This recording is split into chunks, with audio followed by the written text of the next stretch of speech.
immense. I think that you need support. Es un gran apoyo para nuevos padres y más aún si están en nuestra situación, que somos extranjeros, que nuestra familia y amigos, como dice Carla, están en otro país, lejos. Entonces sí, viene muy bien el programa para apoyarse tanto emocional y como anímicamente y bueno, en varios aspectos del programa que nos ayuda a seguir adelante con esta nueva aventura. Don't be afraid to take that step. Like, don't be afraid to get help. Because, you might think that you know what you're doing, but it's always okay to have extra support, and don't do it alone. Give it a try. You got nothing to lose. It's free. I'm grateful that I took advantage because it's something that has put me in touch with my child, or closer to my child and her development.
call the meeting to order at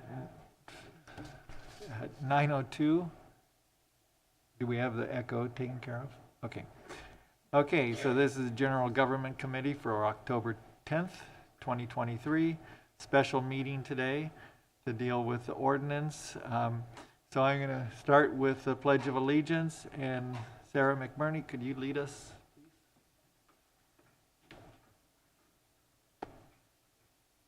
Allegiance to the flag of the United States of America and to the republic for which it stands, one nation, under God, indivisible, with liberty and justice for all.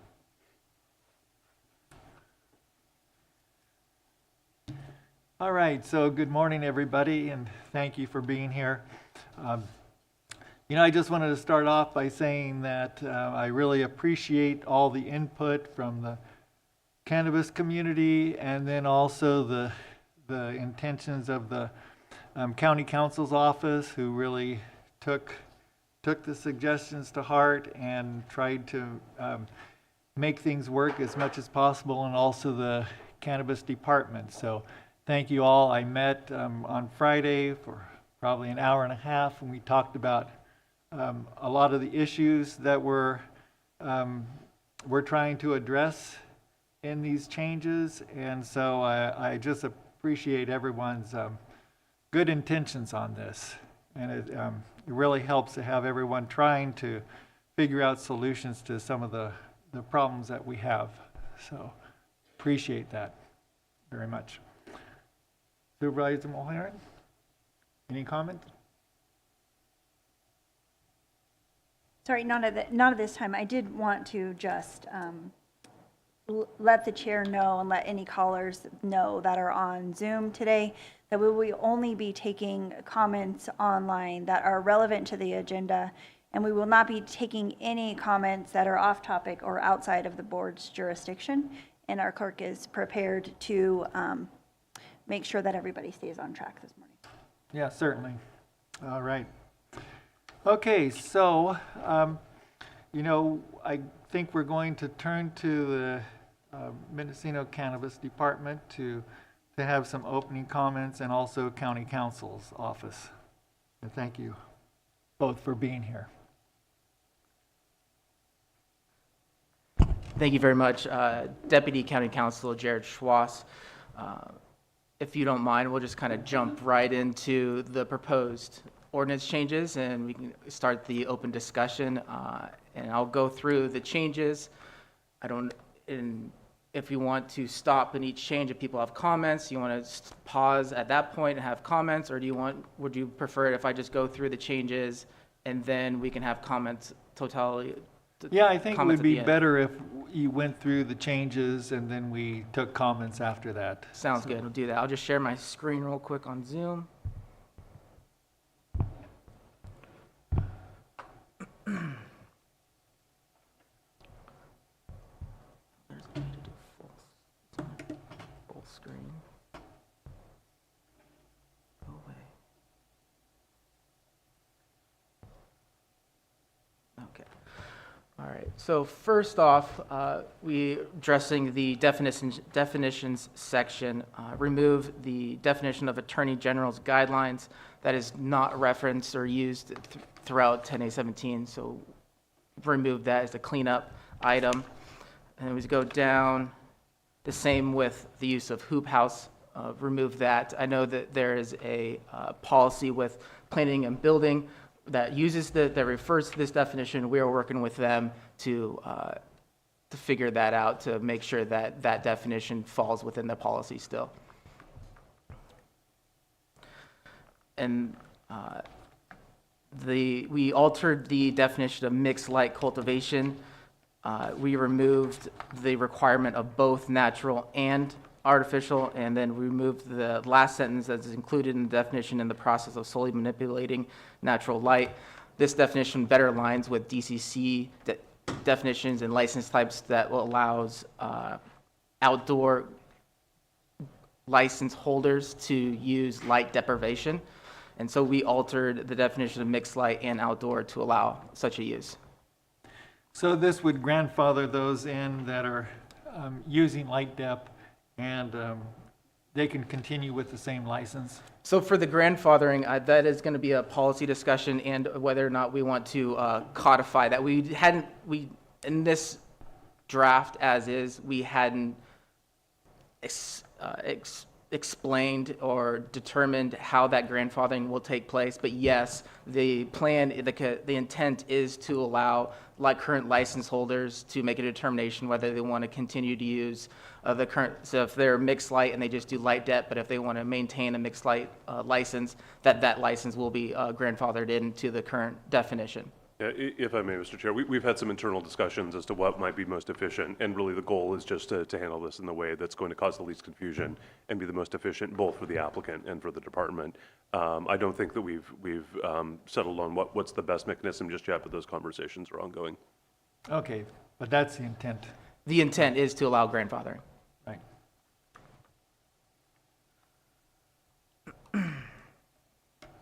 And then some just minor editorial changes. And then the next substantial change, we're going to section 10A17.04, subsection A2. We change the date of where the increased setback would kick in, change that date to the phases, specific phases, which was the general intent of that requirement to apply to the phases. And due to the dragged out process of the applications for phase one, they started falling into this increased setback. So this would just relate back to the phases rather than the date. Again, this is the same reference for increased setback. And then subsection 6B, we're referencing the use of accessory structures for home occupation and cottage industries that are allowed with planning and building. They have a policy that allows such accessory structures in those types of uses. So just to increase clarity, we added this language to make sure that the use of those wasn't prohibited under 10A17. Okay, so that's just aligning the two, Correct. right? Yes. And this subsection B, we'll discuss it later, but we remove the fence requirement for cultivation sites. And so in this section references the setbacks that the setbacks traditionally were measured from the required fence. Since that fence requirement was removed, couldn't reference this fence anymore, so we changed it to cultivation site. To change it to cultivation site so that the plant, we needed to reference an item that had cultivation growing, had cannabis growing in the area. I do understand that there is this may have been a little bit more expansive than intended. So we're open for discussions and trying to fine tune this of what structures were fenced, what structures weren't fenced, and how to best define this. We're open to amending this definition under cultivation site. If I may add, Mr. Chair, first of all, I would say there was some very good feedback in the public comment on this one in particular as to potential unintended consequences. I think the goal, as we understand it, and certainly we'd want the direction from the committee, but the goal would be that while removing the reference to the fence, just keep the setback requirements the same. The only thing is that we'd need to find what is essentially the best definition to match that, and that's something we think we can work out. Yeah, for the cultivation site, whether it's the plant itself or whatever. Well, Yeah. and the complication stems from the fact that I think cultivation site and cultivation activities may have very specific definitions in the ordinance that may be a little bit broader than what was intended by the fenced area itself. So I think we need to take a little bit of a closer look at that, and that's one that will unless there's a contrary intent, unless the board really does want to change the setback requirement, which I don't think we've heard from this committee, and I don't think we've heard from the department or from the public. I think we just need to essentially fine-tune the definition to make sure that there's no unintended consequence from the language change. Okay, very good.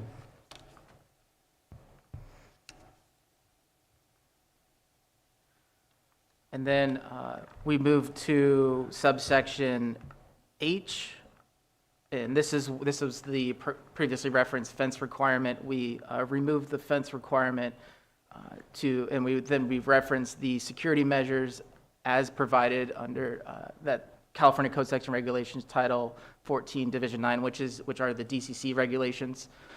So this essentially just requires license holders to follow DCC security requirements rather than the required fence. And when you go through these, could you also reference what page you're on? Yeah, for apologize, people page who are 8. Following along. We'll do page 8 right now.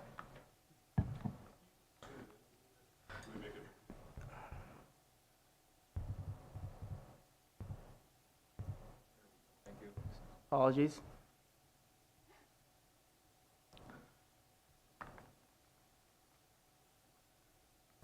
And this was the previous fence requirement, but the previous fence requirement was for all cannabis grown in Mendocino County.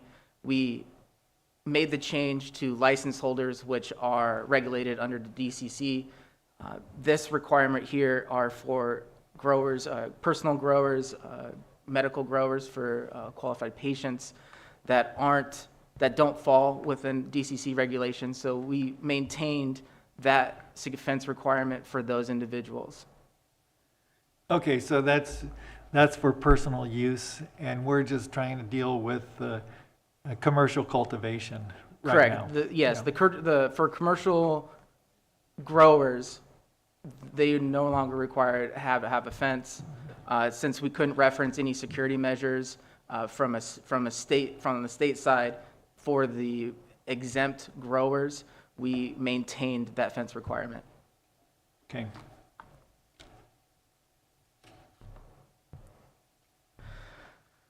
And then a couple editorial changes.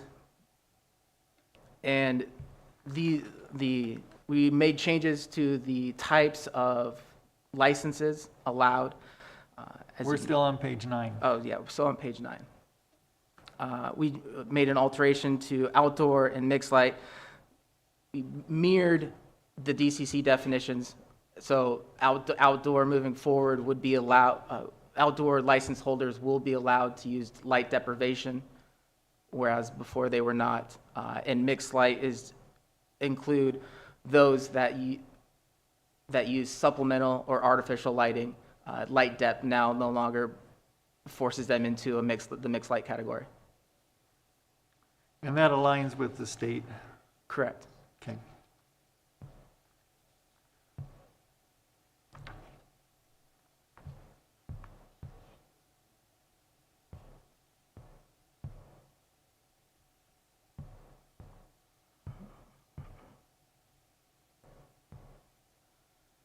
Made an alteration to the timeline for individuals that use generators, and this was better aligns with the implementation of this code section. Okay, what page are you on? Oh, apologies. We're page 12.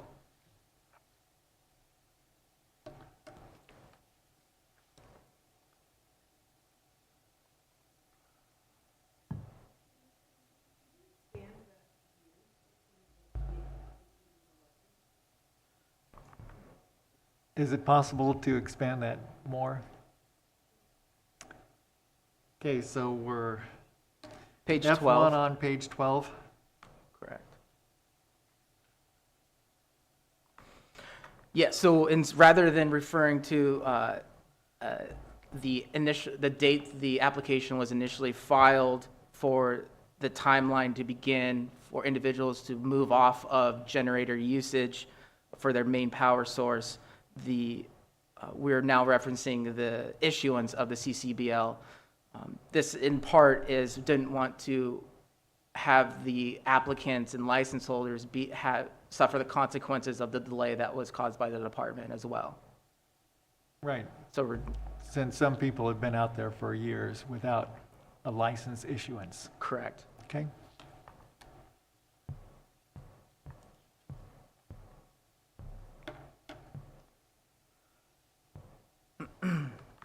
And then I believe this is page 13. Yeah, page 13. This is a requirement that all CCBL holders must maintain track and trace records and then provide those records and data to the department upon request. This request is, the Department of Ag requested this change, and this is due to the non-response that they receive in creation of the crop report. Thank you. And so by adding this is hope that Mendocino County would have a better informed crop report, and especially regarding cannabis, because they didn't get many responses to that. Right.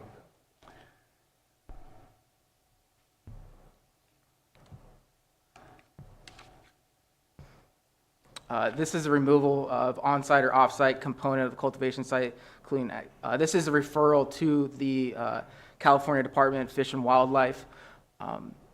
On-site or off-site, it's both of them. And we wouldn't, the department and the county can't really make a change to what is required to have a referral with CDFW at this moment without opening up the EIR and have an additional environmental review.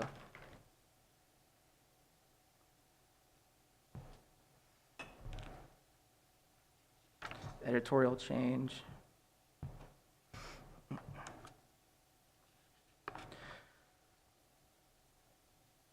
This is this change added is a reference to the renewal fee as referenced into the new renewal section that we'll discuss later on. Sorry, we're on page 15. And then change as directed, we changed the renewals from an annual to every 5 years. So that's that additional change on that page as well. Okay, so that just reflects that. That just reflects that, and then the change above that reflects reference to the renewal fee in the new renewal section that we'll discuss later on. Moving to page 16. Remove the requirement for pre-CCBL inspections to be on site. That doesn't mean that they will not be on site. This provides discretion to the department. The department is looking into other means to conduct their inspections, and this will provide some leeway for the department moving forward in once it determines its best use of resources in conducting these inspections. Okay, so that's the pilot program we're looking at with the satellite imagery and other ways of doing these inspections besides having to travel out there and be there physically. Correct. And then we added on-site inspections to reference the requirements for on-site inspections still, just when the department does conduct those.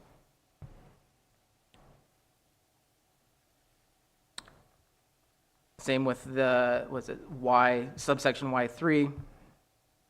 And then subsection Z,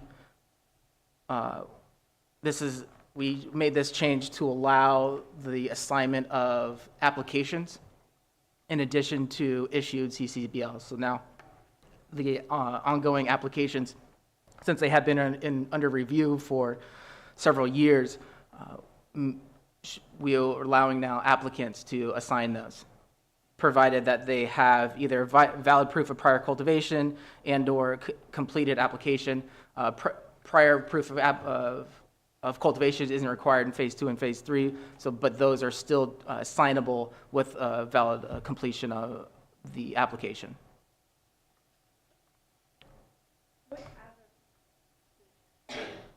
Yeah. As of approving these changes, or what date would that be able to start happening? As of approving, what date would individuals be able to assign the application once these are approved? Once these changes are approved? Is that the intention, or? Yes, I believe it's 30 days once the board approves the ordinance amendment, it goes into effect, and then upon that day, 30 days after that day, individuals would be able to assign applications. Thank you.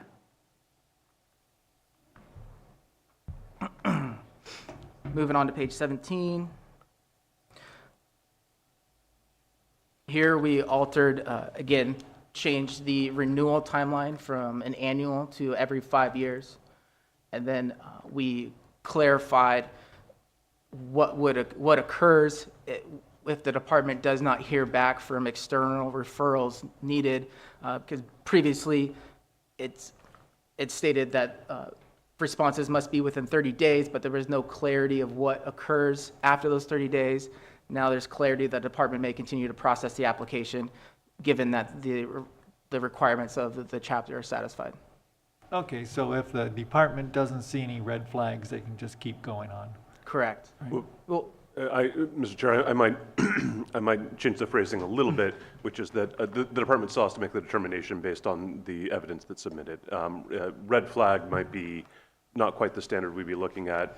The language in the ordinance as it stands, which was tied to the mitigation measure, was that the application has to demonstrate that there wouldn't be a substantial impact to sensitive species habitat. So, how exactly that gets interpreted or how exactly that gets applied is going to depend upon the specific information. I don't know that I would say there may be situations where there might not be something you might consider a red flag, but there still may be need for additional information or request for the applicant to provide more before the application can be granted. But the idea is that after 30 days of non-response, we could continue on with our process. Correct.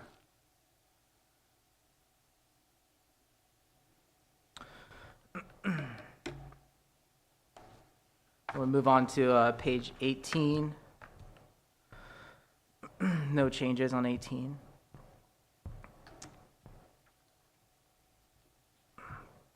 Then we move to page 20, top of page 20. This is a reference to MCCO, Mendocino County Cannabis Ordinance, which is not defined in this code section, so we refer to Chapter 10A17, which is MCCCO.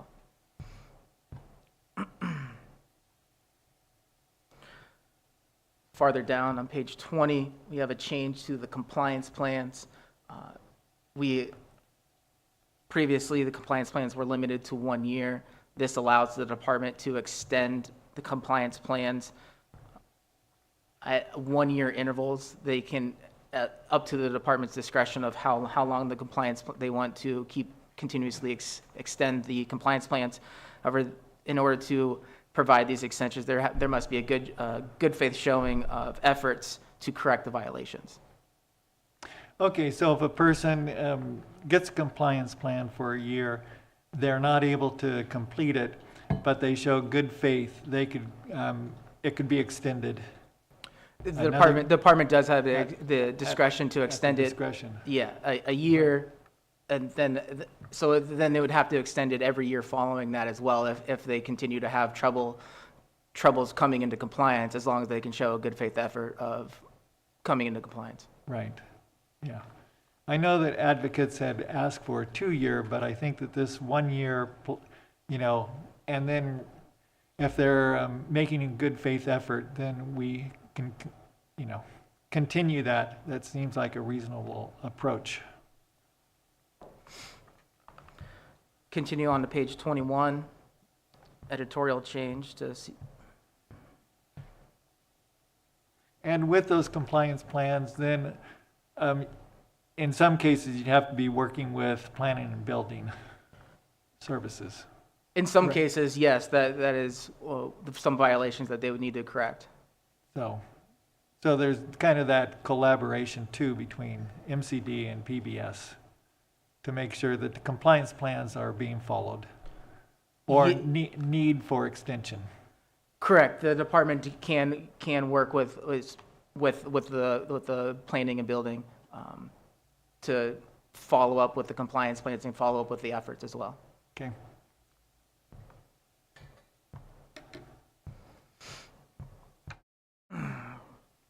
So when we go to page 22,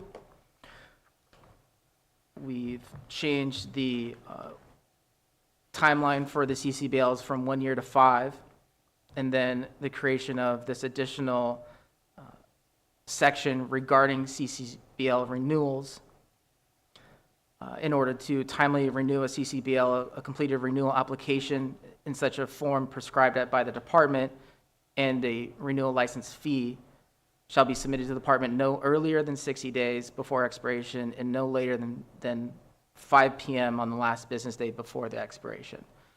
So this allows the department will, I believe they already have a form, but they have the ability to amend the form as needed.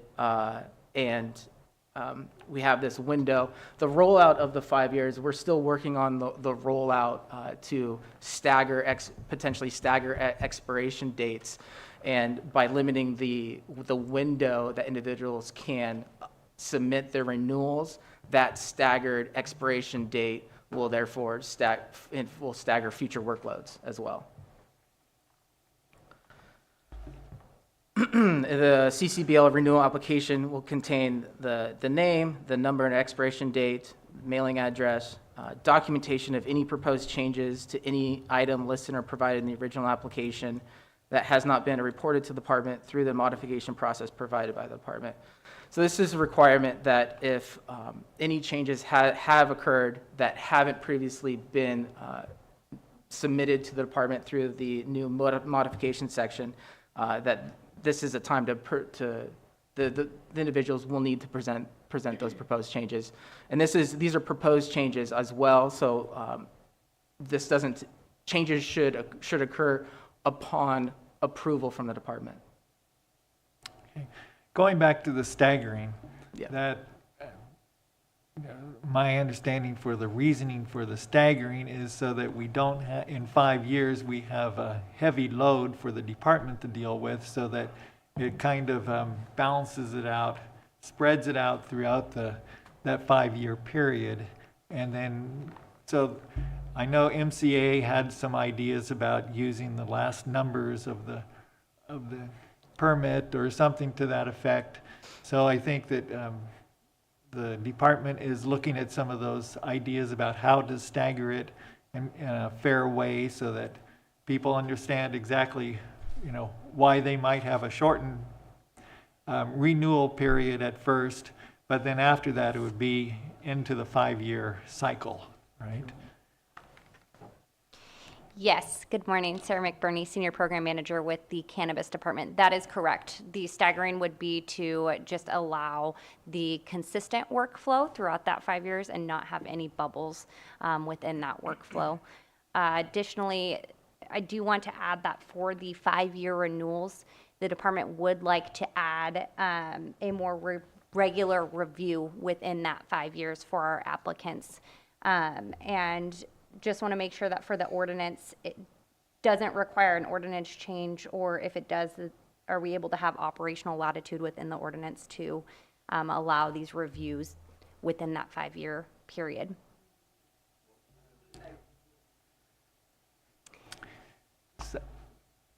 So the question was, what type of review? But the understanding is that some of these, in 5 years, a lot could change, and so if there's kind of a feeling from the department about their need for review about any changes, then, or notice of violations, right? That is correct, yeah. So just a more, the ability to, if needed, review the application before that 5-year renewal cycle. Okay. Is that a clear enough answer?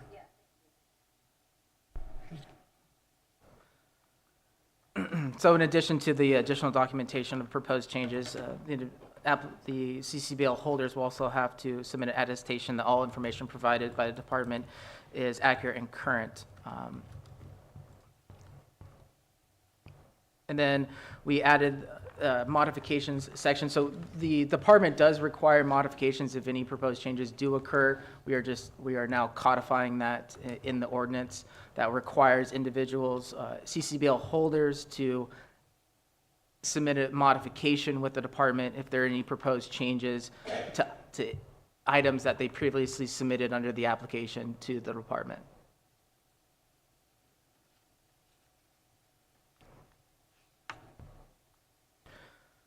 And then here this is the change for the required the annual renewal of the CCBLs to the 5 year, to the 5 years. And this is where that every 5th year, therefore, thereafter, following an inspection of the registered cultivation site and continued compliance with all requirements, so the individuals are still required to have continued compliance throughout that 5 years. And I believe that is the proposed changes. All right. Well, thank you for that. There were some issues that we talked about on Friday that MCA had brought up, and I'll just go through kind of the list that I have right now and get your response on it. The issue of the site map. And my understanding is that it's required by the DCC and the county. Yeah, many of the requested changes are required under the DCC, such as road crossings, diversions, and so since that information is required by the DCC, didn't make sense to remove it from the map requirements for the county. And then also, sometimes it's good for the county to have a full information of the cultivation site as a whole. Okay. The cultivation operations plans, and that kind of is the same. Well, no, that requirement is that has been streamlined not through the ordinance amendment, but through the use of ACELA, is my understanding, is that ACELA streamlined the process for submittal and review of those, as it prompts questions that required applicants to respond to rather than submit the plans. Okay, and then the renewals, we've talked about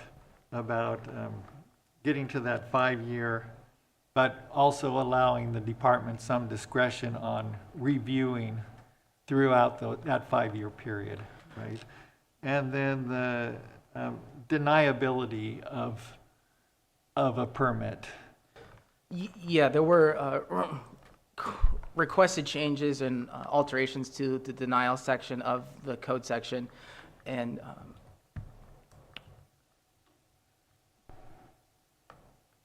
I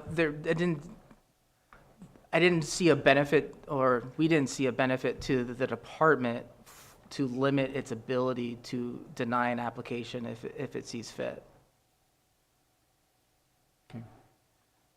And then lastly on my list is the CDFW notification. And we feel like that 30 days, and that will allow the department to continue on with the process if we haven't heard from CDFW or other agencies within that 30 days. Correct. If the department has made a determination that the requirements of 10A17 are satisfied, it can move the application forward. Okay. All right, those are my issues on this. So, any other comments from staff? Not at this time. Okay, so we will go to public comment. Okay, Ms. Nelson, good morning. Try and go through as many items as I can, and then I'll probably come back up with a few little laggers later. I just want to hit on some of the items that we just went through. And I had somehow been under the assumption that we were going to handle this kind of in the workshop-y way, where we wouldn't go through the entire document and then wait and instead deal with issues. So forgive me, because I was ready to respond as each item came up. So could you reference the page to? I will. Yeah, I will. On page 3, the outdoor cultivation, we certainly appreciate the alignment of the mixed light and the outdoor definitions with the DCC standards, but we would just like, I have repeatedly asked that the definition, So that you're very clear that you're mirroring their standards, or do you modify it in a way that you think is going to provide a little bit of additional clarity? I think we do agree that the intent is the same with the language versus what Ms. Nelson is suggesting. Staff felt on balance, it was a little bit better to be going with the DCC explanation, recognizing, of course, that all of these conversations here would be cognizable legislative history, and that it may be possible to document separately that this is the intention. and that would be absolutely acceptable to me. And I'm glad to hear that you want to mirror DCC because some of my other comments have to do with that. In later references to outdoor and mixed light, the words mature cannabis plants is used, and I believe that the correct term would be canopy areas. And so I think that you should probably go back and anywhere where you're referring to mature cannabis plants, just say canopy areas, because canopy can either be mature or immature, but they count towards your canopy total. And the DCC rules are that if you're using artificial lights in a canopy area, then that's mixed light. Explain that the new definition allows the use of light deprivation in outdoor types of licenses. And just for a minute, talking about the mechanics that MCD might be trying to work through in terms of allowing people to switch, I would make the request that you allow people to keep their, if they want to, their state license as mixed light if they want to, because there are no more provisional licenses. And if they were to apply for a state outdoor license, they would have to wait until all the way after all of the CEQA is done before they could switch over. The DCC does not mind if they, the person is using their mixed way for people to switch their state license types at this point. So hopefully there can be an understanding of the potential misalignment of state license and local license if people are taking advantage of this. On page 7, under B, I guess it's 040B, and the distances, and by the way, great appreciation for taking out the fence requirements. I think that that makes sense in mirroring what the security requirements are.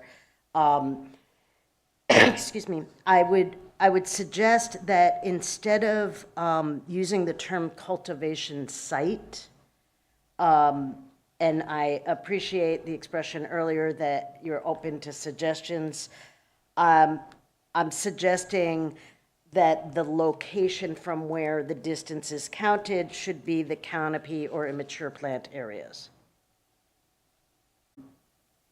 The L, which has to do with the fencing for the people who are not getting a license, I just think it's a weird location.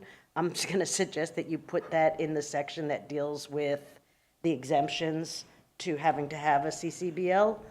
And because it's just like, here are all the requirements of a CCBL, and then there's this outlier. So as far as whether that fencing requirement should be maintained or not, I kind of think it should be a similar issue where it should be counted from the plants themselves and not the fence if you are requiring a fence, just in the medical or adult use world. So if you are still requiring a fence, I think that you should be careful to count the distance from the plants themselves.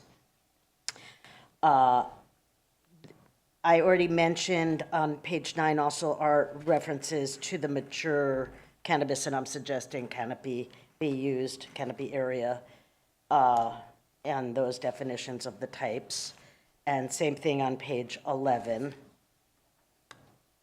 And, okay, page 12. Generators and the time thing. And this actually not just, it's really a reference point. It really has more to do with the compliance plan, which is a later section. But I wanted to have this section on generators. It's 070F brought up only because it will be illustrative when we're talking about compliance plan, the 5-year renewal, 1 year plus potentially an added year for compliance plans. But with generators, and it makes sense to move the 4-year date to after issuance. That makes complete sense at this point. But there's an ability to have an additional 2 years to come in from 50% non-generator electricity to 100%. So you got the 4 years after issuance to have 50%. And then you have an additional 2 years to come into 100% non-generator use under Section F. And I'm not even discussing the amount of time at this point, but we have some janky timeframes if you overlay as a practical matter these things. If you're only issuing a compliance plan for 1 year, and this is one of the reasons why we had recommended a 2-year, not 1 year plus a discretionary additional year, but a 2-year compliance plan, was in part because of this. And then how this also now overlays with the 5-year thing, little bit, it just logistically, I think, presents some problems. So I was only pointing out F just so you could see the language where it allows for the additional 2 years. So when we get to the compliance plan section, you'll understand what I'm talking about. Yeah. Through the chair, before we move on, just a clarification from staff, because in my notes, I put 1 year plus additional extensions, and I did not think that there was a cap of additional extensions. There's not, correct? So if it takes longer than 2 years to get into compliance, as long as somebody is making forward progress, there will be additional extensions allowed, including the generator use. Correct. If I may, through Chair Jared Schwass, Deputy County Counsel, there is no cap for the compliance plans. It's I believe the language is additional 1-year extensions, plural, and so the department does have the ability to extend it 2, 3, issue 1-year extensions multiple times. And, oh, go ahead. Mr. Chair, if I could just add a little bit more. I'd also note that there may be a little bit of a difference between what might get addressed in a compliance plan and what might be the timeline on the generator limit. And in particular, there may be reasons that you may want so I don't know that you would necessarily have the 4 years running on a generator issue if the issue is not just that the generator is being used for the cultivation site, but that the generator is not up to code. And that if there's a building code violation there, that may fall within the compliance plan, and that may be a shorter timeline, and that may be intended to be a shorter timeline because of the safety concerns. I can appreciate that. I was actually only referring to the switchover for use in the cannabis operation. No other issue with regards to the generator. And I really appreciate that there's no cap. What I'm concerned about, and again, I just want you all to go back to the go back machine or in the way forward machine and say, we're all not here, we're all really reasonable people, we know what we mean. But to have something as important as that in one location in the ordinance, promised time, be up to the discretion of a department currently run by incredibly reasonable people, yay, when you don't know that you're guaranteed the compliance plan for the period of time that you're allowed under the ordinance. So I'm just cautioning here and saying things that are required by the ordinance should not be then left to the discretion of the department, and where there is discretion, it should be clear basis. So one potential solution is to figure out a carve-out for that specific time period.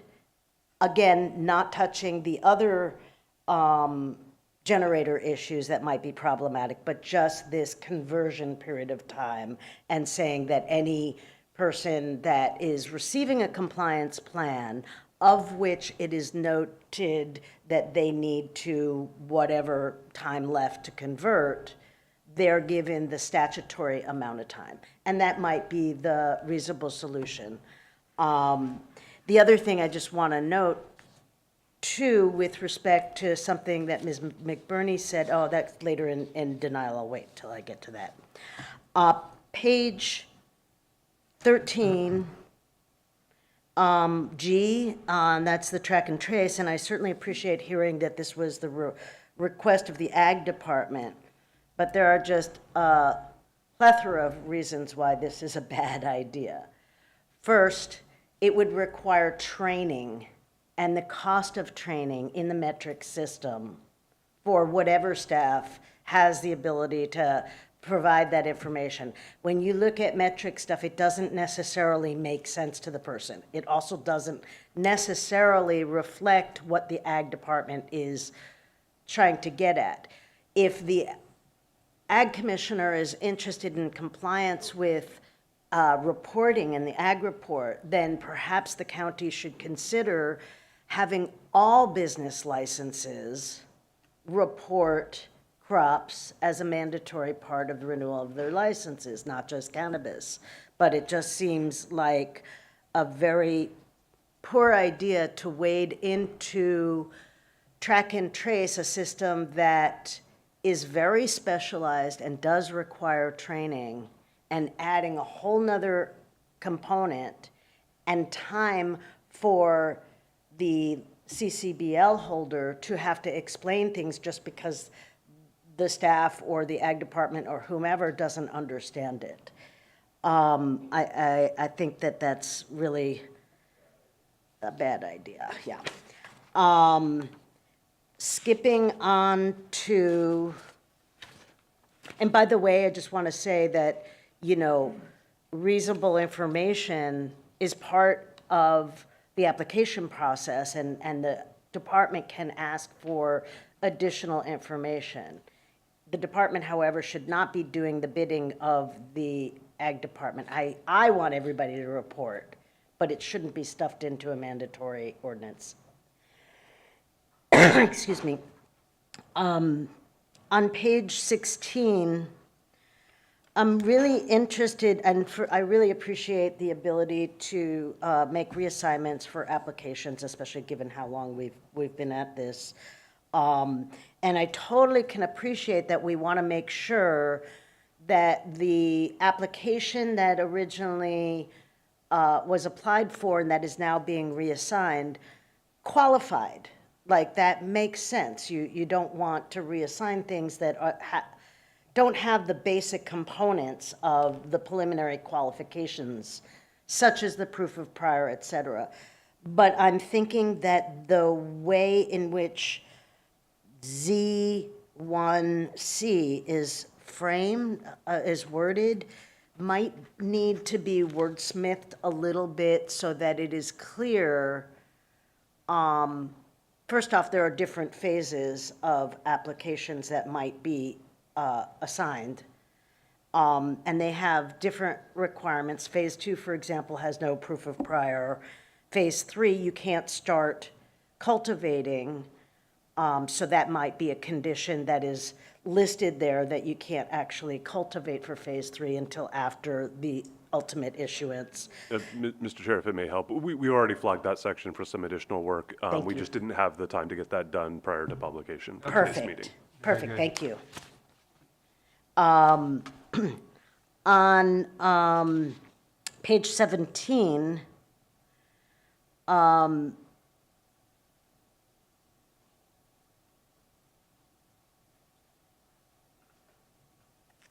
the section 6, 090, in that 30-day issue, my curiosity was piqued with respect to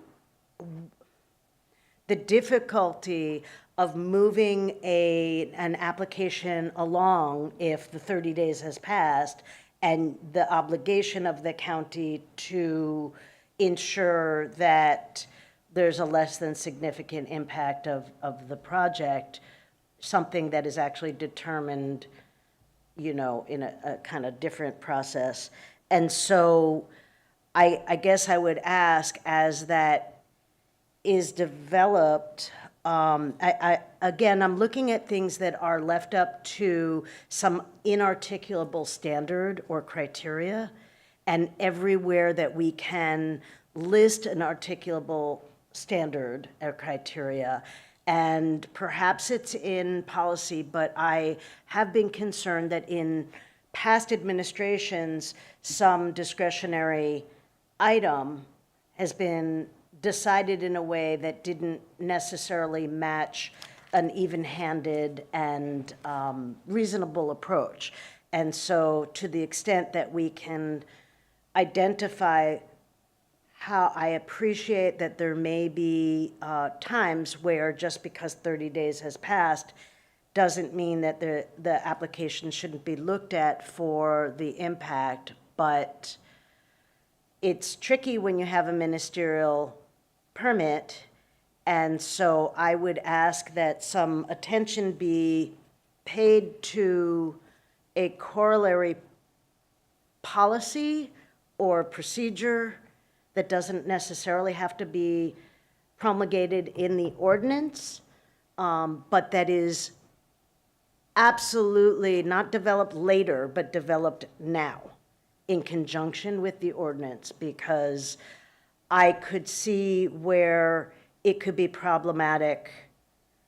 And I think that County Council Curtis understands my concern, and I appreciate that you will take this into consideration and figure out some smart way to do this. And I'd be happy to work with you on that. I do think that everywhere it is possible, we should have articulable standards, clearly articulable and reasonable standards. Down to denials, or wait, did I skip modifications or not? No, okay. Down to denials, I think we did. What page are you on? I'm sorry, 21. We did recommend some really important strike-throughs and small addition by inserting the word reasonable, which I think how could there be an objection to that? So this is on D1A. We had originally asked to strike that incomplete application.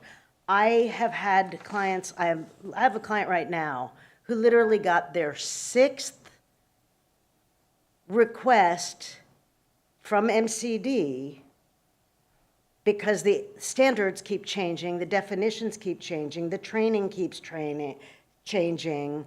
And again, I'm looking at the nightmare scenario when I'm looking at these denials. I'm an attorney, I can't help it. I'm looking at, hey, is there an applicable standard that applies to everybody across the board? An incomplete application at this point is a joke. I understand what the goal was, but I think that there are other ways to deny somebody based on abandoning an application. But incomplete or non-responsive, for example, is a legitimate basis if we have a reasonable period of time, especially after it's been 7, almost 8 years on the county's side. But an incomplete application, I think, is a scary thing given the history here.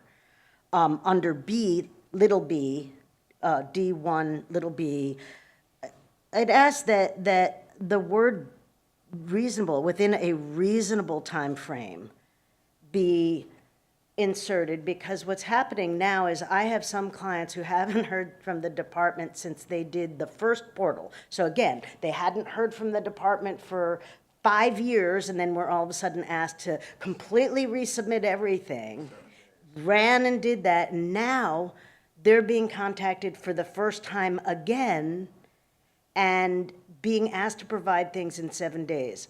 Most cases, it's 15 days, although recently I've seen a few 7 days. And that's not reasonable, especially at harvest, when it's raining, and especially after so many years of waiting to hear. So I think inserting the words "a reasonable" after documentation and the time frame in between, before the time frame is not unreasonable to ask. Likewise, under D, 1D, cultivation of cannabis in illegal or non-compliant structures. I understand that it's a building permit, it is a county violation, a county code violation, to use any building for the purpose before a final has happened. I completely understand that. But having this as a basis when we have code enforcement, we've got PBS, other processes, well, I guess it would be through code enforcement, and we have compliance plans, I think is an unnecessary detail to include in this list of basis of denials. To me, having this as a specific basis smacks of wanting to come up with any reason if other reasons aren't working. And that's just, hey, we've got enough other reasonable basis to deny somebody. Use the other processes that are already in place, such as code enforcement and compliance plans.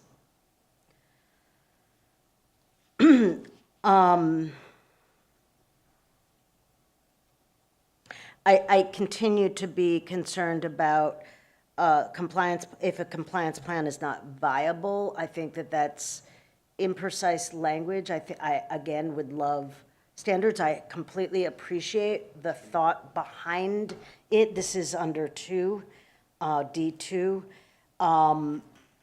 I think it's a legitimate basis that if there is no way to do a compliance plan because somebody refuses or it's not physically possible, let's say they're in a setback and there's nowhere else to go, totally makes sense to not approve them. But viable, to me, is one of those terms that is discretionary and lacks clearly articulable standards. Okay, on page 22, modifications. We really, really, really need to have a threshold of what changes are necessary. And I am going to suggest that there's a two-tier system.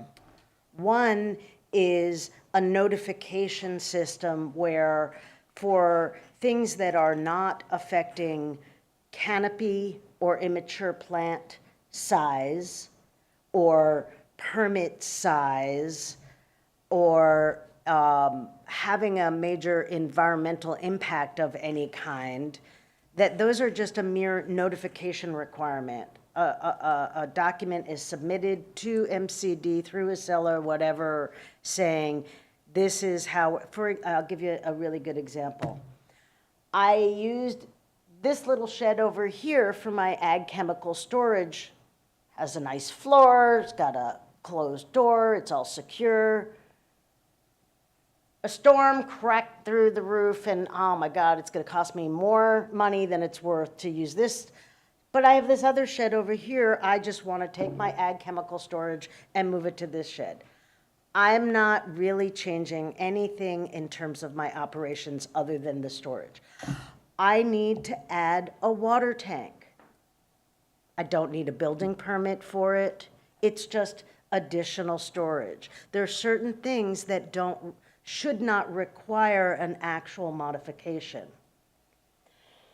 Excuse me.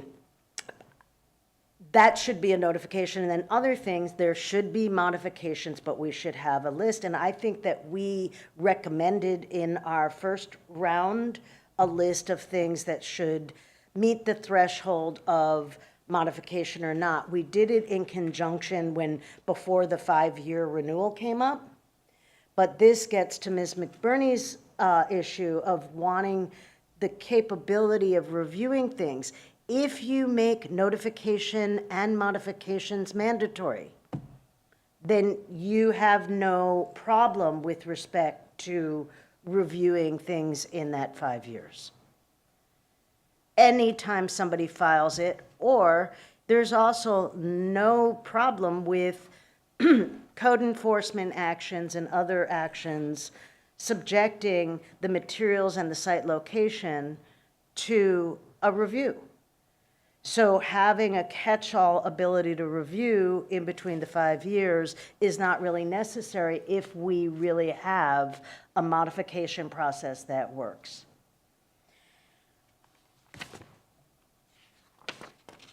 Okay, on the site plan issues, and I'm almost done, just a few more minutes. On the site plan issues, it was mentioned before a number of times wanting to mirror DCC, and I have to say that DCC site plan requirements are different than Mendocino County's site plan requirement. And I wish that everybody would get on the same page. In fact, what I've started doing is, and maybe the department has noticed this, I've started having my clients prepare diagrams that can meet all of the rules for both, and I just call them site plan / property and premises diagram, because there's even different terms, and just put everything on one document so that we could keep track of, wait, if we changed one on one, do we have to go and change the other on the other, you know, et cetera. So I'm all for matching up, but ours do not match up. So make a decision. If you want to match up, great, match it up. I believe, I have a feeling that some of the items are going to be changing next year with the DCC, but anyway.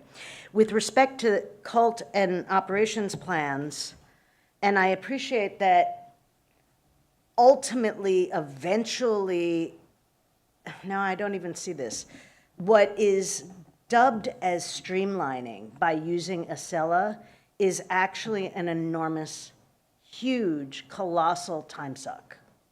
To input the answers that we've had to submit, resubmit through every regime change, the questions in the cultivation and operations plan that have nothing to do with anything, and to have to input them again, but this time typing them out, even though we already have them in this document a million times. We can't just upload the document. Why not upload the document? That's how the state does it. Anything that it wants in terms of additional information, except for every year the state, in its Acela system, as you renew, there's a new item that it chooses to focus on. So like last year, it was how much water are you using? So it put it in the renewal thing in Acela, in the renewal application on Acela. This year, it's the electrical usage information. So I suspect what they do is they rotate through items that are requirements and make it an actual part of the renewal. But otherwise, all scientific amendments, you don't input every single question. Instead, you upload a document. They review the document. That's the easier way from the applicant's end to handle this. But with respect to the substantive issue of what's asked for in the cultivation and operations plan, please go through and really read this thing and see whether or not it's necessary. Is it necessary? Some of the questions that are asked are absolutely ridiculous. Let's keep it moving. Okay, I'm gonna stop there, let my colleagues go, and I might have a few little follow-up tiny things. Thank you very much. Okay. Thank you. Let's see. Hard act to follow. Yeah, hopefully she covered most of them. I'll be brief. Scott Ward, Redwood Valley. Thank you, everybody, for your time today. You're missing opportunity. You need to charge a fee for your extensions. That's what planning and building departments do. Building departments do. Extensions for. An extension of the application or the compliance plan. You should charge a fee for that. It takes staff time to review the extension request. It should be a formalized single sheet of paper. Just go look what building department does and do that, all right? The timelines on the compliance plan, there may be issues with fire, life, and safety that need to be addressed that are going to be independent of that. And I think that's important as a retired building official. There's some things you just can't kick down the road on a compliance plan that have to be addressed. And I may upset my brother and sister out there, but that's what I think. With the compliance plan, instead of viable, I just use the word achievable. Right? There's some things you can achieve and some things you can't. I mean, that just a simple word change would make that whole thing go away. And I was unclear on the proof of prior requirement for an applicant change. I have a client who sold his property that the farm is on. The license is still in his name. It's about ready to issue. The proof of prior has already been satisfied for that farm and that property. And does the person who's getting, if they transfer that name of that application with MCD into the new person's name, does that new person also have to come up with a proof of prior? In reading the CCBL language that was revised, I had a hard time understanding if there was any nuances or differences in that. Is proof of prior only if you're taking that application and putting it on a different piece of property? I don't know. So I think that needs to be clarified. That's it. Thank you. All right, thank you. Any? Yeah, I was going to ask, is there any clarification needed or staff? If I may, through the chair, I just want to make sure I understand the question correctly. Is the question whether or not the transfer of a CCBL application would transfer to a different property under a valid proof of cultivation? Is that the question? Oh, yeah. Or whether the new applicant could cultivate on the property that's already had proof of prior. That's the, Yeah, so, well, we can work to clarify it, but the understanding, I believe, is that the transfer of the CCBL application that has a prior proof of cultivation would be for that individual cultivation site unless there's approved relocation, which is also within the code section. So they wouldn't be able to just transfer the CCBL license, the license to a different site without the proper relocation process being approved for the prior cultivation. but a site that has had proof of prior could have a new applicant. Correct. The applicant could be transferred. Thank you. I think that's the clarification we were looking And for. the applicant wouldn't need to have individually proof of prior. So proof of prior is for the cultivation site, not the applicant. Mr. Chair, I would say ultimately that is a policy decision by this committee. I know that was very contentious when it came up previously. I think the board might have evolved a little bit. There had been some prior comments, I think, when this first came up about not wanting transferability within certain limits, and then the board softened its position a little bit, and then I think the board has changed a little bit more. I would say ultimately that is a policy call, and we're happy to take direction. You know, our understanding was, I think what you had just said, Supervisor Mulhern, but ultimately, you know, please just let us know what you want, and we'll find the language.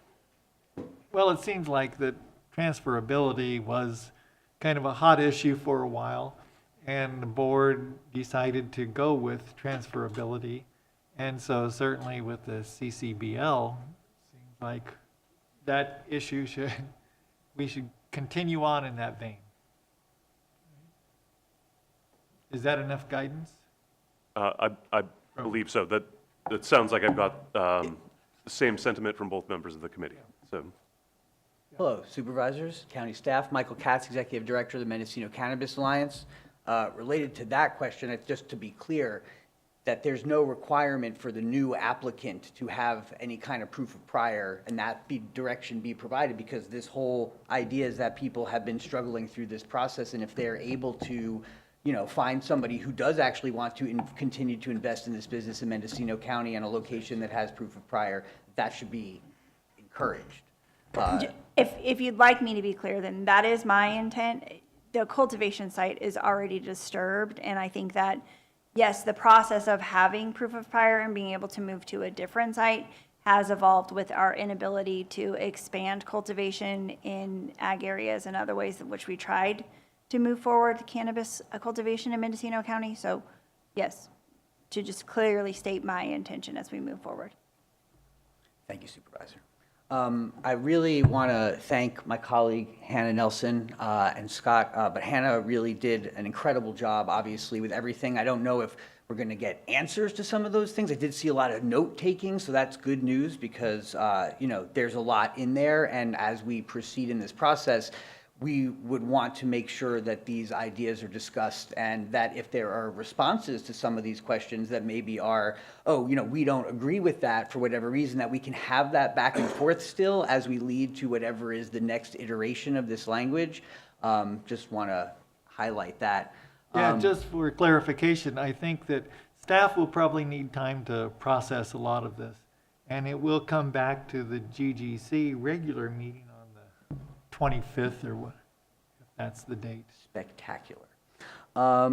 I wanted to address the item related to the changes around, that Hannah also mentioned, around the renewal and the need for, what constitutes a change versus a modification versus just something to be notified about.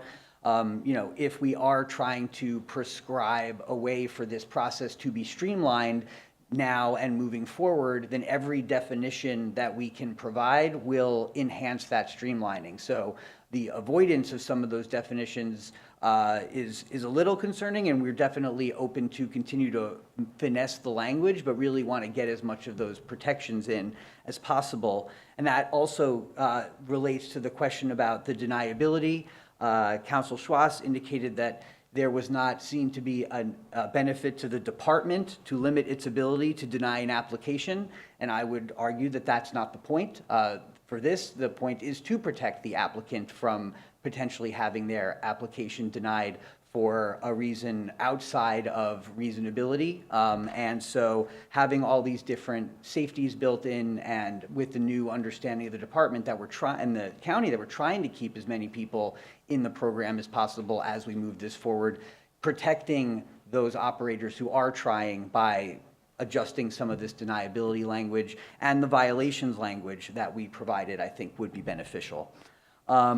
Additionally, it would be great if we could get confirmation on the agreement of the supervisors that the potential misalignment locally between the state mixed light license and the county potential outdoor license, for all the reasons that Hannah enumerated, that if you guys could provide direction to the staff verbally so they know that that's something you support, if that's possible, that would be great. Mr. Chair, if I may, I don't think that even needs direction. I think just the way that the language is set up and the way that you have a certain classification on the state side versus a certain classification on the county side, we simply have to follow what's in the county rules, and we don't necessarily need to worry about what's on the state side. There's always been a mismatch potential because we had different definitions to start. So I don't see that as an obstacle, and I think I'd be advising the department,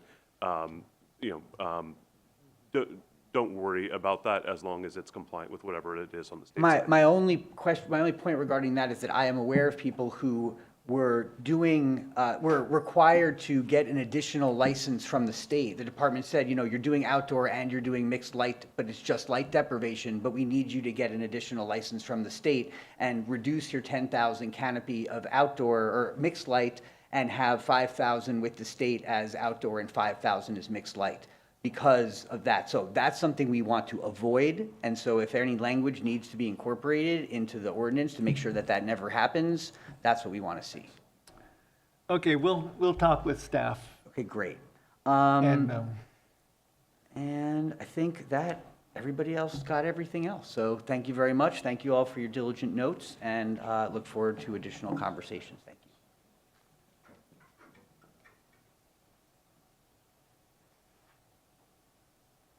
Good morning, Corinne Powell, cultivator. And unless some of you guys have gotten very industrious, I think I may be the only cultivator in the room. And this is the ordinance for cultivators, so forgive me if I seem to be personally involved. The first thing I want to mention, and I don't know what is still happening in the outside world, but the power was out for a lot of, at least the western part of the county. So if we don't have a tremendous amount of personal commenting via Zoom, that may be why. I know it was a problem for me this morning.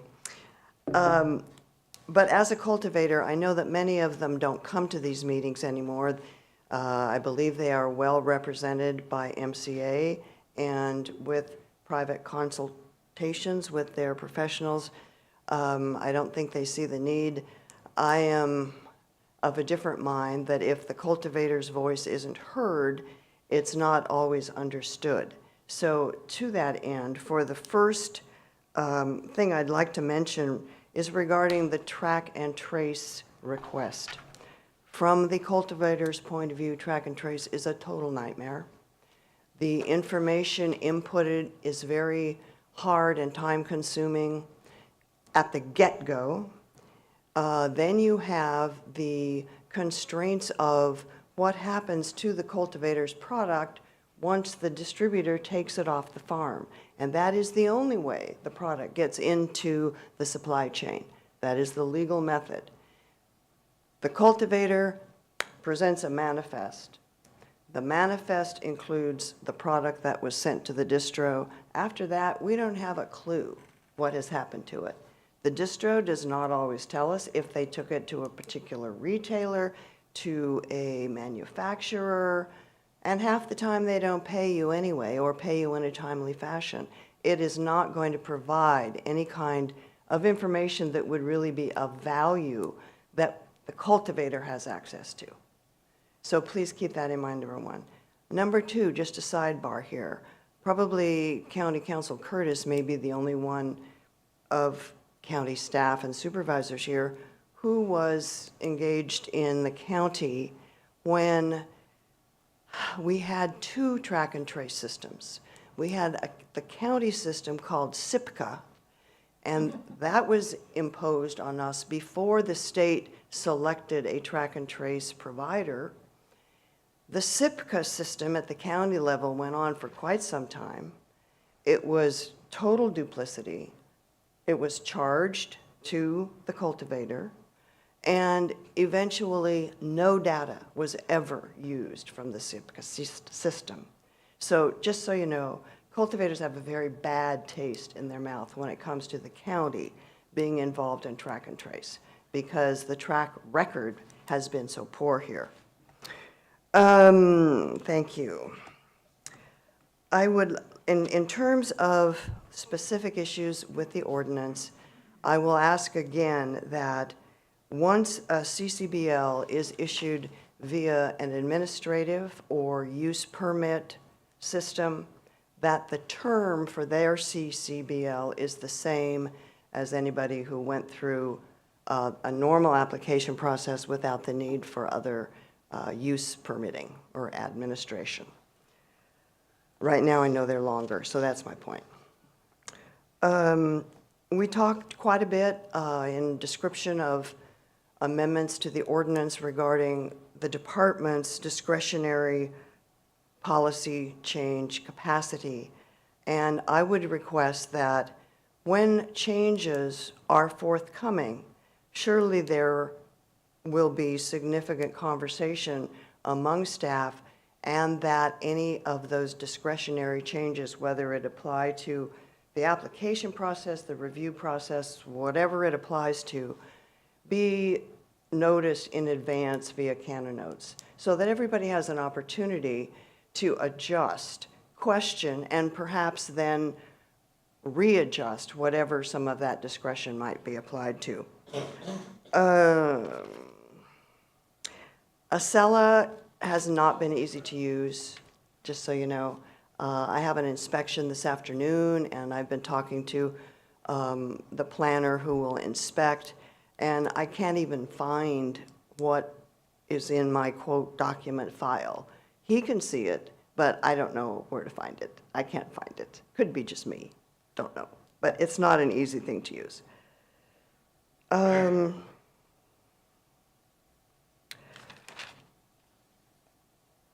In an effort for the county to reflect state regulations. And again, emphasizing that state regulations are applied to all cultivators in the state. Again, I respectfully request that Mendocino County eliminate the restrictions of cottage industry and home occupation on cultivation, because a micro business would benefit the cultivator tremendously. I don't think that we have a purpose in this county for those restrictions, because you can't get a viable micro business license if you're a cultivator and still be constrained in some of the ways that cottage industries and home occupations are. And I think a micro business in this county would truly benefit cultivators and the county in general. It's a huge expansion of options of operation for our small businesses.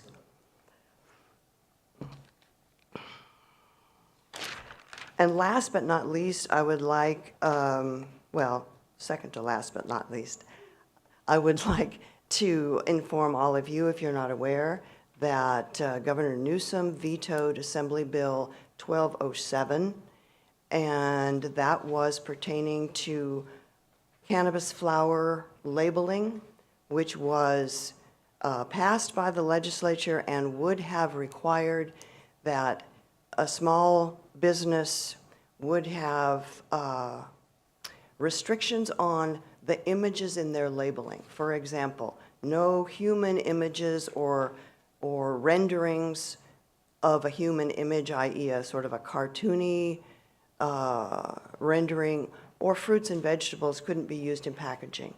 Had that bill gone forward, most every cultivator who has packaged and gone into that type of marketing and distribution would have had to completely redo all their labeling and packaging. So that was a great victory for us, and it was accomplished by a letter writing campaign, thousands of signatures collected, and also probably thousands of individual letters written. So I think that was a wonderful thing.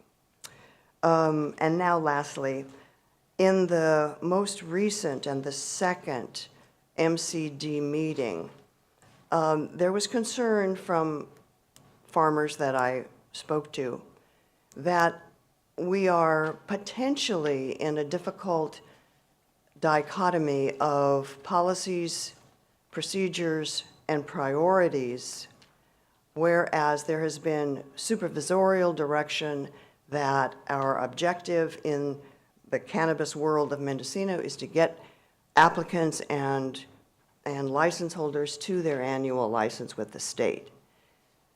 On the other hand, it was sort of expressed by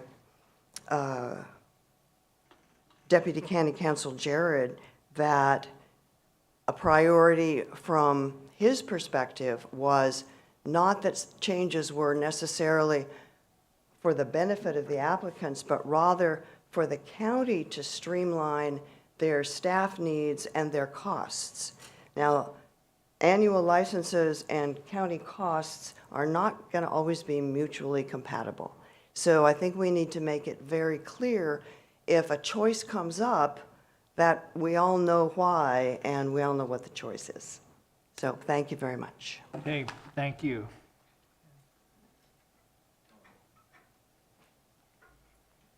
Very short second bite at the apple. Let's see, is there anyone, can we go anyone else?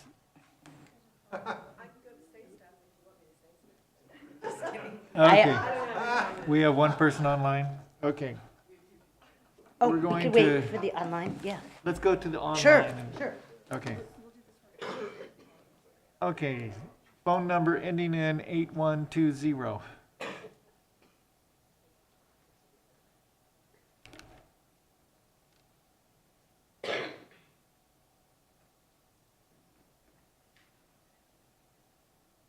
Phone number ending in 8120, you are muted.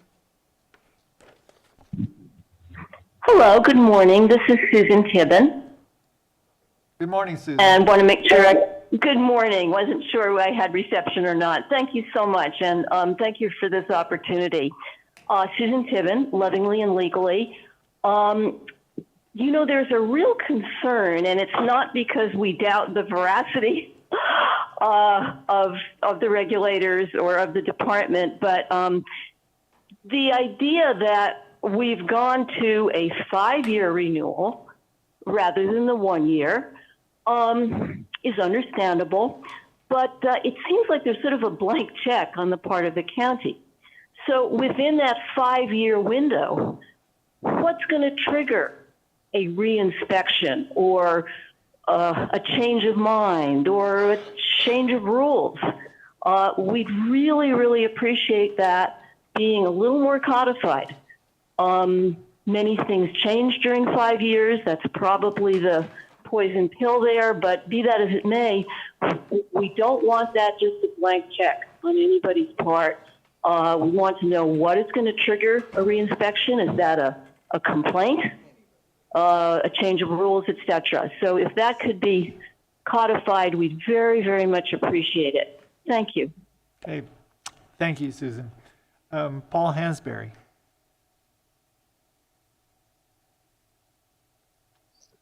Good morning. Paul Hansberry, lovingly and legally. I want to echo what all the wonderful things that Hannah was talking about, especially when it comes to interpretation. There are things that have been codified, and everyone knew what the intent was when it was taken to be drafted into the ordinance. I know we spent innumerable months going over this veg modification when it was all about clear cutting, not individual trees, but then it was interpreted because of the way the language was written. So it's very important that the language be written right so that the intent of the ordinance is observed for future, for interpreters, if you will. I also would love to express a desire for a micro business, as Corinne Powell was talking about. We've been talking about this for 7 years. It's, I think, essential for the people that really need it. Some people don't need it, but it could find it beneficial. But other people, it's essential for them to continue on the way that they were before Proposition 64. What the state did to the micro business was, it's just not a micro business. But I think that if we were to do that, we would be able to bring more people and incentivize people to be able to come into the legal market. I think it has many more challenges, but I think the more incentives that we can come up with, the better it would be for all concerned, the county and the cultivators. Thank you very much. Okay. Thank you, Paul. So that's it for the online comments. Going back to the room.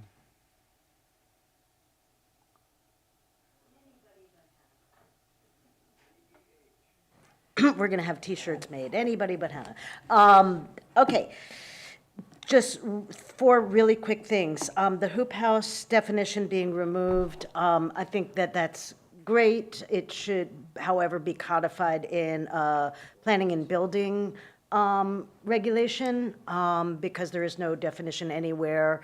And I would also go ahead and remove greenhouse while you're at it, because those are really building permit and PBS issues, not cultivation issues. With respect to the issue regarding different levels of modification and what requires kind of a full advanced request and approval versus just a notification, in the MCA memo for today on pages 4 and 5 are kind of a list of things. We were talking about it in terms of not just modifications, but that list will really serve well. And also the same list was in our memo on 9/19 of this year as well, probably in other years.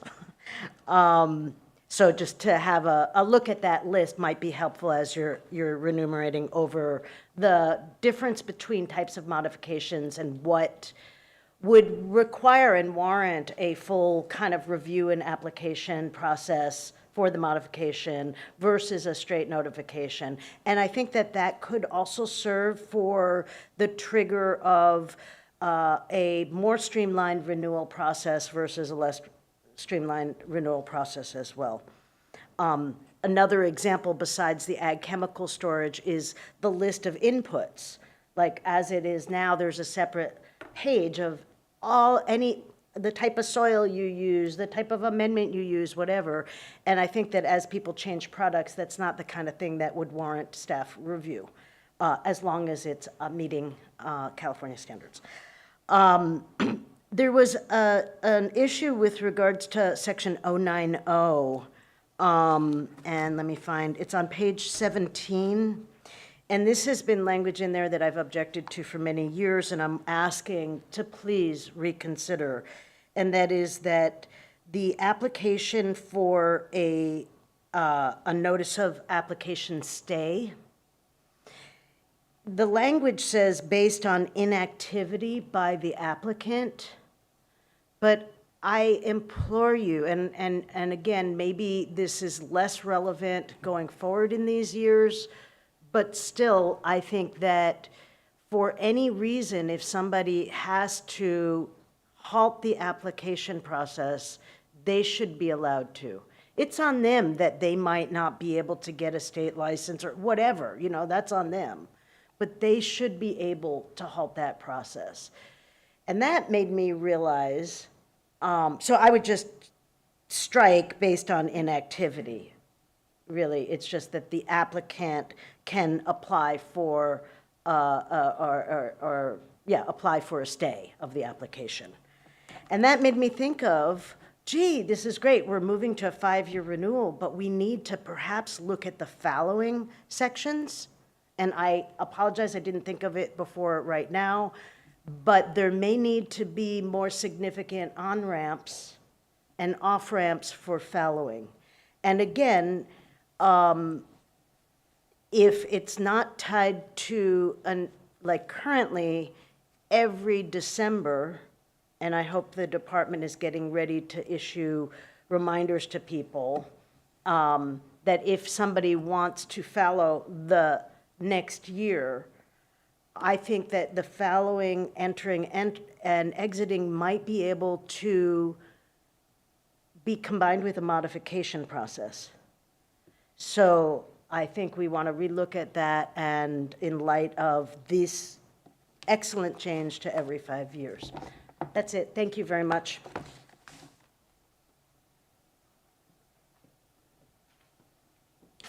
Fellow supervisors, county staff, Michael Katz, Executive Director of the Mendocino Cannabis Alliance. Thanks for the opportunity to speak again. I did just want to also highlight, beyond what we discussed earlier, the kind of additional requests that MCA has for items that were not considered to be reconsidered. Specifically, the priorities that we identified were the site plan, and so we, again, as Hannah mentioned, suggest that the DCC requirements for the site plan actually be identified, and if the recommendations we've made are not exactly aligned with that, then let's just make sure that we're aligned with them and not requiring items that are not required. And then also, this question of personal adult use cultivation within, on properties that are less than 10 acres. So I know that we've seen significant conversation around this throughout the county. My understanding is that the Redwood Valley MAC, especially after what has just gone down in Redwood Valley, was supportive of this. My understanding is that there's also additional supervisor support, and ultimately, Mendocino County is an agricultural county. Cannabis plants are plants, and it is kind of antithetical to our efforts to reduce climate change effects caused by greenhouse gases, et cetera, to require people on parcels of 9.9 acres and less to cultivate their 6 plants indoors. So we would really suggest and hope that the board would reevaluate that. And when it comes to the question of cannabis prohibition and accommodation districts, obviously we've seen significant issues in the county related to those. And so we did obviously recommend significant changes to those programs. One, reallowing the accommodation zones. They were struck as of 2019, and so we would like to see those be reinitiated if these prohibition zones are going to stay in. And with the prohibition zones, we certainly believe they should, if they're going to not be removed at all, which would be great, there needs to be additional restrictions such as, we don't want to see them on ag zoning. We don't want to see people in different zones be able to negatively impact zones where this is allowed. And we want to make sure that operators do not lose their ability to operate. Because as we know right now, applicants, anyone who has not been issued a CCBL, if they were to find themselves in a prohibition zone, they would be forced to shut down immediately, not even have the 3 years that's allotted for license holders. So it would be great if we could get a response from the county as to why those items were not included. Thank you very much. Well, I think those are opt-in, opt-out zones are coming up in a future board meeting, so shortly.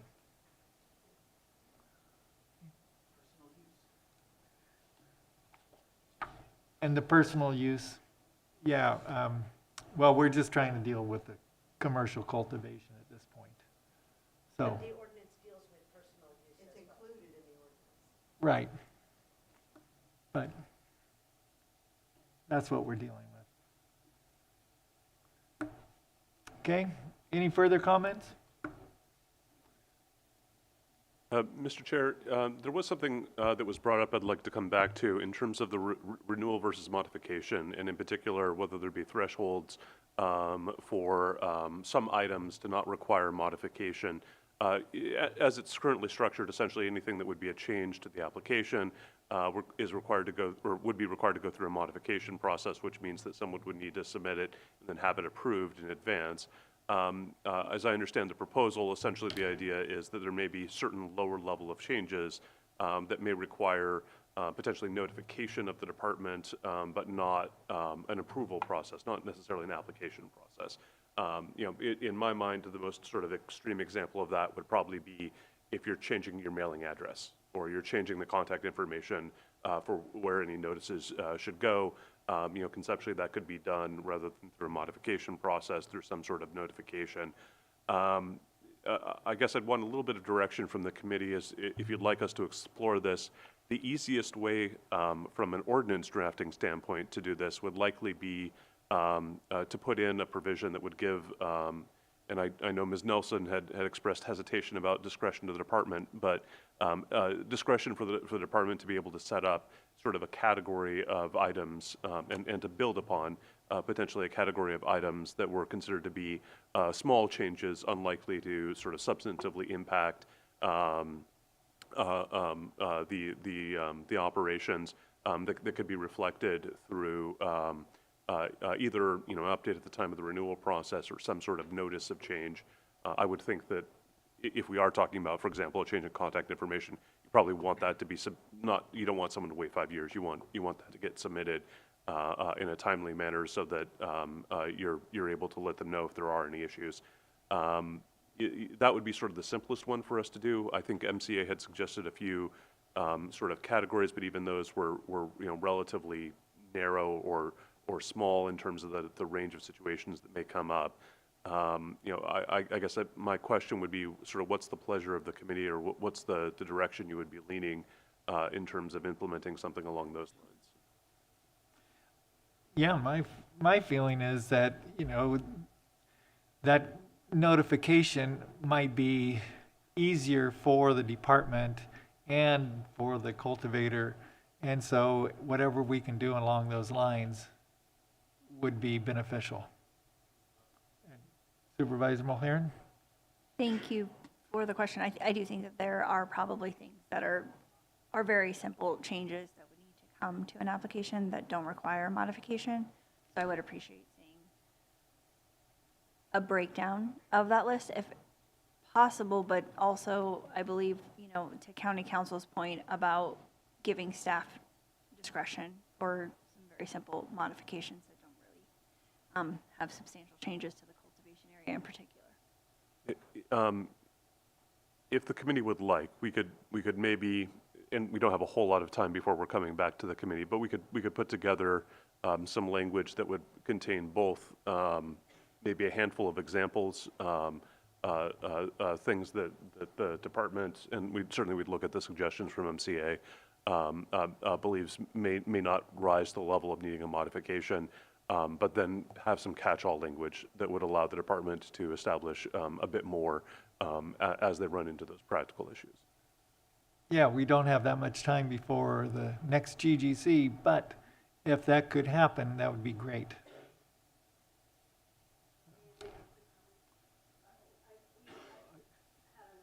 Support that entirely, having some examples, but not limited, and basically giving discretion to the department and concurrent issuance of a policy. I think that where we have fallen down in the past is where there's broad discretion and then no articulable corollary policy, and so, by the department. And so, to the extent that we can promulgate outside of the ordinance, policies that need to go into more detail, I fully support that and appreciate the effort. Thank you. Anything else from staff? Yeah. Deputy CEO Dunnicliff. Thank you, Mr. Chair. So if I may just very briefly, there's been comment about the metric track and trace section. And I just wanted to remind the committee and perhaps inform the public, on December 13th, 2022, the Ag Department had provided the annual crop report. I believe there's been direction from the Board of Supervisors for about 5 years at this point that cannabis be included in that crop report as one of the documented and incorporated sections. I wanted to, what we can do perhaps is include a memo from that item that I could read excerpts from today, but we can perhaps just include that memo in the future presentation of the ordinance, where it outlined the difficulty and ultimately the impossibility that the Ag Department claimed that they had in providing defensible data based on information from cultivators. So I just wanted to bring that up. Supervisor Mulheron. Thank you. I did actually want to stay on that item before we move forward because I want to know Supervisor Hashak's opinion. When I was first on the board in 2022, we did receive our first ever cannabis crop report. And whether or not those values that were presented were accurate is still in question, but I think it's incredibly important for the residents of the county of Mendocino to understand the role that cannabis plays in our economy. And without accurate data, we don't have that number. So whether people thought that number was too high or too low, it would seem to me that using the data from Metric is something that cultivators are already completing and would give us the information that we need to be able to present to the public really valuable data about how much cannabis means to our economy, and that benefits the cultivators and the public to really understand, and the board to really understand what cannabis as a crop provides to our community. So I do want to see the information in our crop report. It does make sense to me that cultivators are already completing Metric, that is the information and data that we would use. Yeah, and I think that we have a new ag commissioner that will be coming on shortly, and that maybe that person will have an idea about a better way of using the information. But, you know, we do need to get that information, and it is important. So you know, I just don't know the process that we'll use. Okay. And maybe with the new ag commissioner, they'll have a better idea about how to, you know, glean that information. All right? And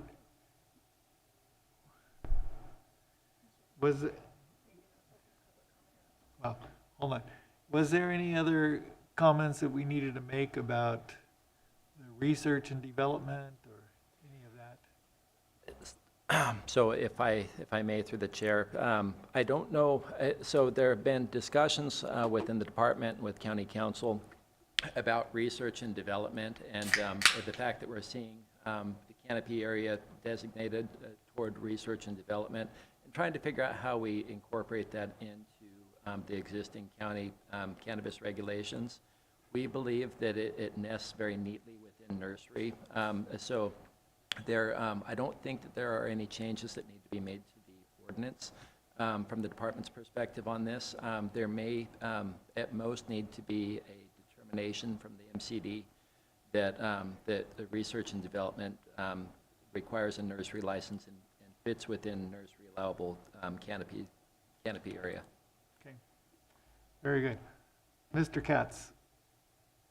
Morning again, supervisors, county staff. Michael Katz, Executive Director of the Mendocino Cannabis Alliance. To speak briefly to the crop report question, my understanding is that the way that the crop report information is received from, say, the wine growers, the grapes, is that it comes from a third party, that it is not something that is developed in-house.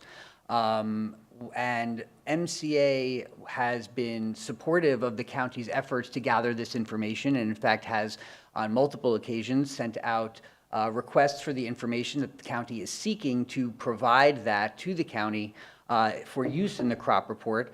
Yes, the first crop report that we had, we were involved in that process, and for some reason it is not available on the county's website. But it was from information that I understand was provided by local operators in the same way that the county was asking for it. And I caution against the metric component because it depends what you're trying to figure out, meaning that metric isn't going to tell you, for example, how many pounds of cannabis have been sold by an operator. That's not going to provide that information. If you're looking for the amount of cannabis that's been produced on a farm, even the manifests that were mentioned earlier, something that has been removed from the farm, that might be a useful piece of information. But in terms of asking for just metric information in general, that seems to be an overreach, and the request, I think, would be to really hone in on what are the desires of the county, what specific information is requested, and then develop that question for the operators to answer, rather than request some unknown gigantic amount of data through which our local department will probably have a significant trouble reviewing. And so we are continue to be willing to support the county in the development of this information. We do feel it is very valuable, and we just want to make sure that all this information is gathered in the appropriate way. Thank you. All right. And Ms. Really Nelson, quick are on we the- going to be brief? Yes, CDTFA has records of all sales. So I think that that is maybe a location to seek information on cannabis sales, you know, and I agree with Michael that it's overbroad. With respect to the R&D issue, I absolutely concur with Mr. Donacliffe that the nursery license should be okay. The only caveat to allowing R&D in non-nursery settings, which is legitimate, and this is how the state deals with it, is really if somebody's including in their canopy area mature plants that they're just separated out, but they're counting it towards the total, but they're doing their own R&D, and then they have their tissue culture samples or whatever in their immature plant area, that should be allowed. That shouldn't be any violation. They're following the rules.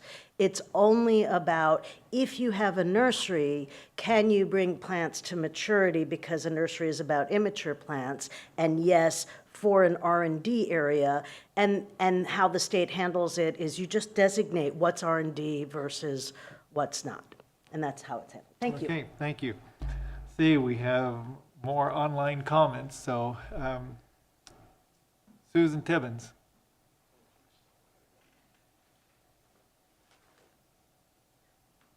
Hello, everyone, and thank you for this opportunity to have two small bites of the apple.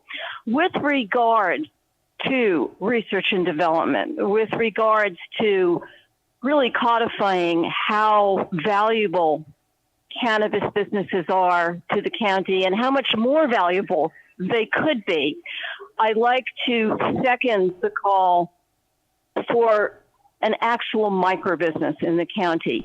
Many of the cannabis farmers who made value-added products prior to 64 are just hanging on by their fingernails, and some of them not even that. And were we to have an actual cottage microbusiness in the county. It would bring those people in and the subsequent money that the county needs, that we all need. So just wanted to second that and thank those who commented about it for bringing that to the fore again. Thank you. Okay, thank you. Paul Hansberry.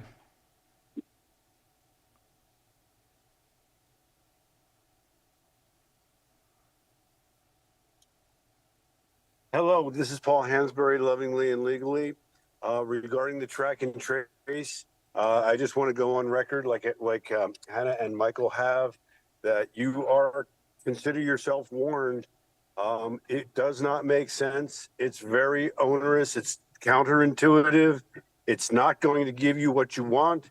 It sounds like it seems like a reasonable request, like you should be able to do that, but you're not going to get the information that you want. And it will just take a lot of time and resources. So again, I just wanted to further the warning that if you go down that road, you will be disappointed. So thank you very much. Okay, thank you, Paul. Moving on to agenda item 3A, public expression. Is there any public expression for anything we haven't dealt with yet? Good morning again, supervisors, county staff. Michael Katz, Executive Director of the Mendocino Cannabis Alliance.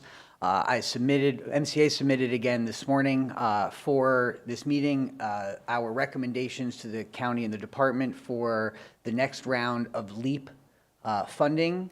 That window is about to open up. It opens in the beginning of November. It's a short window, and it's just, I wanted to reiterate to everyone that this is a competitive process for people throughout the state that will be applying for these funds, and understanding the unique nature of our community and how many people that we do have within our license program who are designated as equity operators.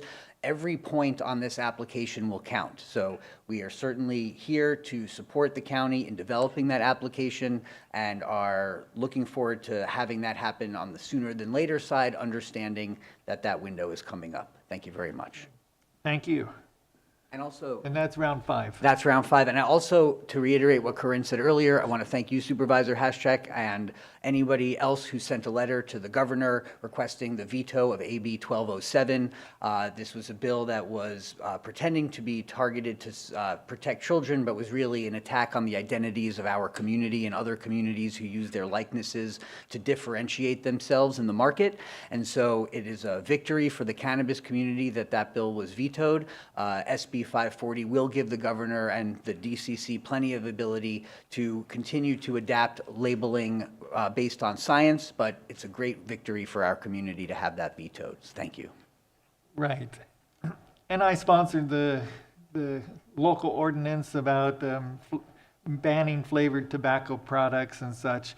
And I think that AB 1207 was just overreach and would do detrimental harm to industries and not achieve what it was trying to do. And I appreciate the governor's veto response. Yes, certainly the governor clearly took your recommendation, so we sure. all appreciate that. Yeah. All right, any other public expression? All right, seeing none, any announcements? So the next General Government Committee, the regular one, will be on October 25th, 23rd. Oh, 30th. Okay. So October 30th. Yeah. All right. And at 10:58, we will adjourn the meeting. Thank you, everybody.